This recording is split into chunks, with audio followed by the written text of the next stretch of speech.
हुए राष्ट्रपति जी से मिलने के बाद, उस मुलाकात के बाद प्रधानमंत्री ये सीधी तस्वीरें राष्ट्रपति भवन से।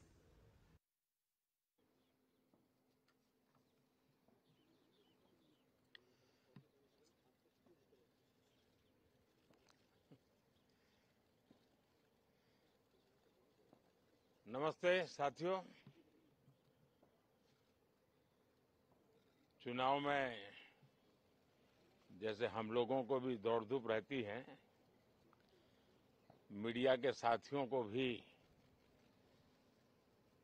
बहुत परिश्रम करना पड़ता है, रात दिन दौड़ना पड़ता है, अलग अलग लोकेशन को कवर करना पड़ता है। तो आप लोगों ने भी बहुत कष्ट उठाया है।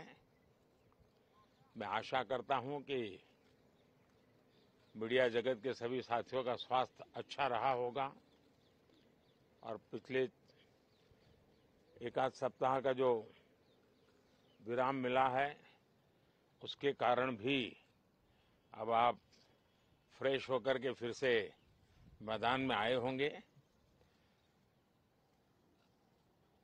तो 18वीं लोकसभा, और वैसे भी हमारे यहाँ व्यक्ति के जीवन में 18वीं इसका बड़ा महत्व होता है। एक नए कालखंड में प्रवेश करता है, टीनेज समाप्त करके। ये 18वीं लोकसभा एक प्रकार से नई ऊर्जा, युवा ऊर्जा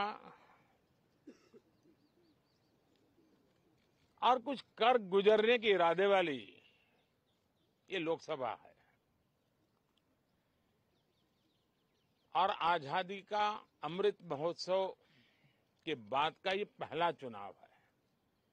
और एक प्रकार से वो 25 वर्ष हैं जो हमारे अमृतकाल के 25 वर्ष है, और जो 2047 देश जब आजादी की शताब्दी मनाता होगा,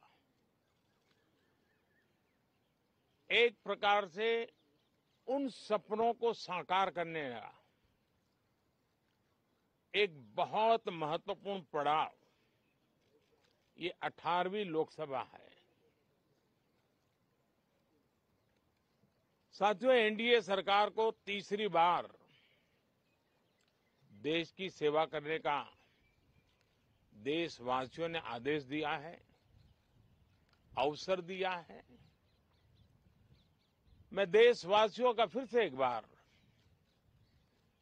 ये अवसर देने के लिए हृदय से आभार व्यक्त करता हूं। और मैं देशवासियों को विश्वास देता हूं कि पिछले 2 टर्म में जिस गति से देश आगे बढ़ा है, समाज के हर क्षेत्र में परिवर्तन साफ साफ नजर आ रहा है। 25 करोड़ लोगों का गरीबी से बाहर आना, ये अपने आप में हर भारतीय के लिए बड़ा गर्व का विषय है। और मैं देशवासियों को विश्वास दिलाता हूं कि 18वीं लोकसभा में भी, हमारे 5 साल के कार्यकाल में भी, हम उसी गति के साथ, उतने ही समर्पण भाव से देश की आशा आकांक्षाओं को पूर्ण करने में कोई कमी नहीं रखेंगे। आज सुबह एनडीए की मीटिंग हुई थी। एनडीए के सभी साथियों ने मुझे फिर से एक बार इस दायित्व के लिए पसंद किया है, और सभी एनडीए के साथियों ने राष्ट्रपति जी को इसकी जानकारी दी। और राष्ट्रपति जी ने मुझे अभी बुलाया था और मुझे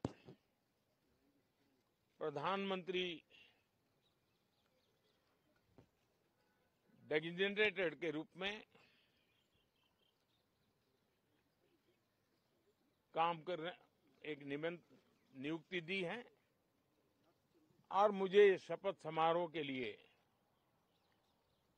और मंत्रिपरिषद के सदस्यों के सूची के लिए उन्होंने सूचित किया है।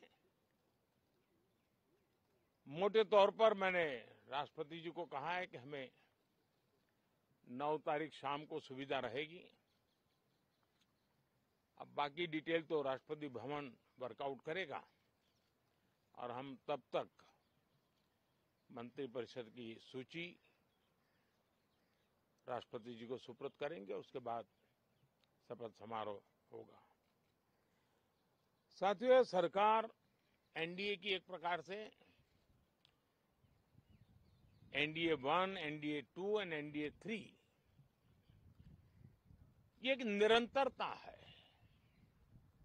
और हमारे संकल्पों को लेकर के, सुशासन के प्रति हमारी प्रतिबद्धता को लेकर के और देश के सामान्य जन के सपनों को पूरा करने के प्रयास के रूप में इस निरंतरता को हम और अधिक ऊर्जा के साथ और अधिक व्यापक विजन के साथ आगे बढ़ाएंगे और समय सीमा में लक्ष्यों को प्राप्त करने का हमारा प्रयास रहेगा। 2014 में मैं बहुत नया था। मुझे अब एक लंबे समय तक इस कार्य का अनुभव मिला है, हमारी टीम को अनुभव मिला है और इसलिए हमारे लिए अब तुरंत ही काम को आगे बढ़ाना बहुत ही सरल रहने वाला है और इस अनुभव का लाभ भी देश की सेवा करने में मिलने वाला है। इन 10 साल के कार्यकाल के दरमियान भारत की वैश्विक जो छवि बनी है, दुनिया के लिए एक विश्व बंधु के रूप में भारत उभरा है, इसका मैक्सिमम एडवांटेज अब शुरू हो रहा है और मुझे पक्का विश्वास है ये 5 वर्ष वैश्विक परिवेश में भी भारत के लिए बहुत उपयोगी होने वाले हैं। दुनिया अनेक संकटों से गुजर रही है, अनेक तनावों से गुजर रही है, अनेक आपदाओं से गुजर रही है। ऐसी विकट परिस्थिति दुनिया ने बहुत लंबे अरसे के बाद देखी है। हर देश इन सारी समस्याओं के बीच अपने आप को बचाए रखना, बढ़ाते रहना, चुनौतियों का डगर डगर पे सामना कर रहा है।